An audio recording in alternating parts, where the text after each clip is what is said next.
Welcome to This Explainer.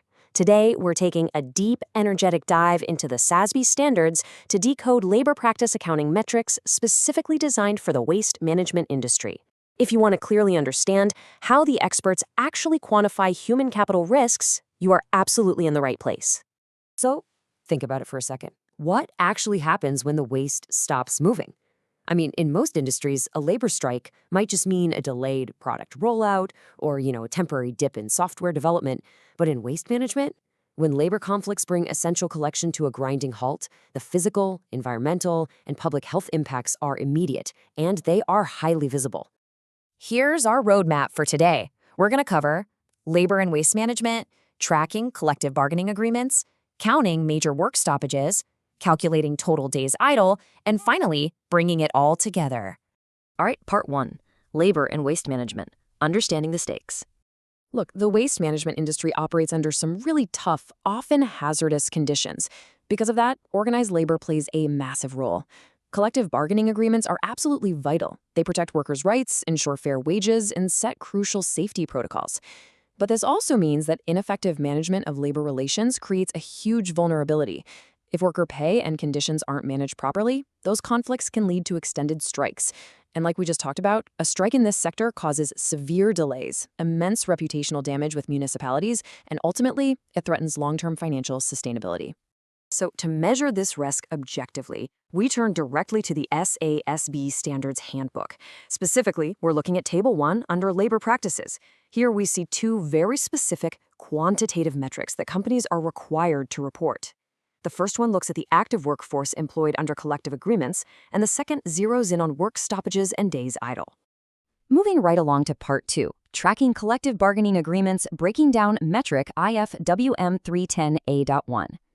Now, before we actually calculate anything, it's absolutely crucial to define what SASB means by a collective agreement in this specific accounting context. We're not just talking about a casual understanding between management and staff here. No, it is a formal agreement between the corporate entity and an employee's organization, like a union. It explicitly covers the whole shebang: rules of engagement, termination, terms of employment, labor relations, and the rights and obligations of both sides. Next up, we need to define the denominator for our metric, the active workforce. In waste management, employment can fluctuate a lot due to seasonal demands or maybe large temporary municipal cleanups. To standardize this, SASB strictly defines the active workforce as the maximum number of unique employees the company employed at any single time during the reporting period. So it's a peak headcount, not just an end-of-year headcount. And this brings us to a really vital distinction. When we're calculating this metric, we have to carefully distinguish who's actually included. We include direct employees on the payroll, like your full-time, part-time, seasonal, migrant, or hourly workers. However, we explicitly exclude contract workers. These are individuals like temp agency staff or independent contractors who might be supervised by the company, but they aren't on the actual payroll. Okay, so how do we actually calculate the metric? The math is actually pretty straightforward once you have the right data.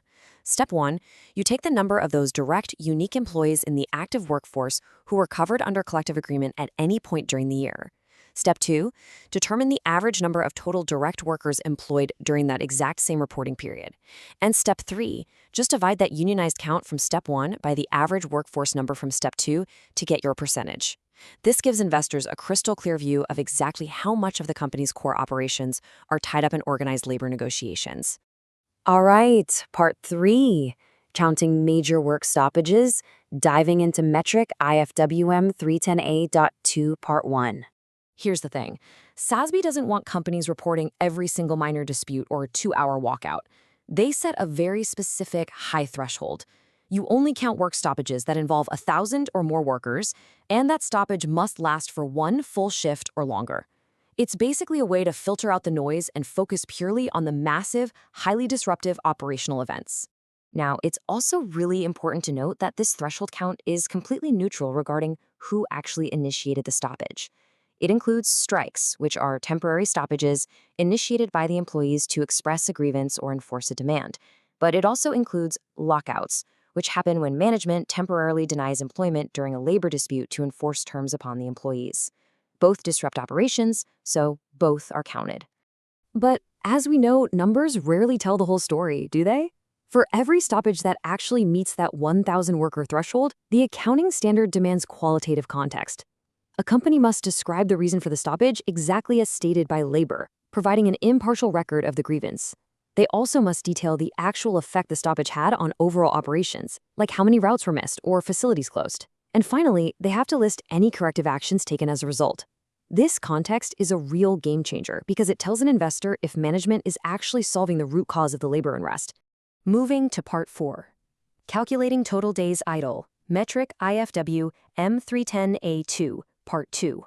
So let's look at how this builds into days idle.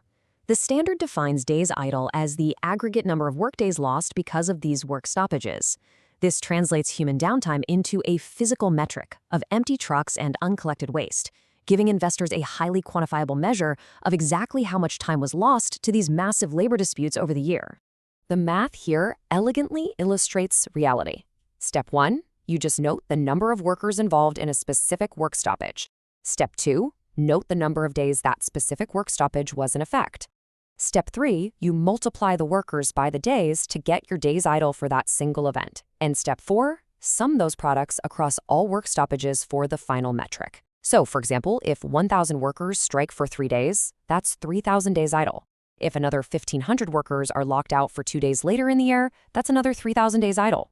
Your total for the year? 6,000 days idle. And finally, Part 5, bringing it all together, the holistic view. So the really crucial point here is how these individual calculations build a complete picture of a company's labor health. By tracking union coverage and days idle, with standardized definitions and strict thresholds, SASB removes all the guesswork. Together, these metrics move way beyond simple headcount.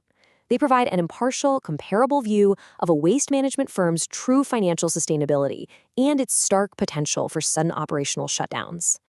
Understanding human capital through the lens of accounting metrics gives us a uniquely powerful vantage point.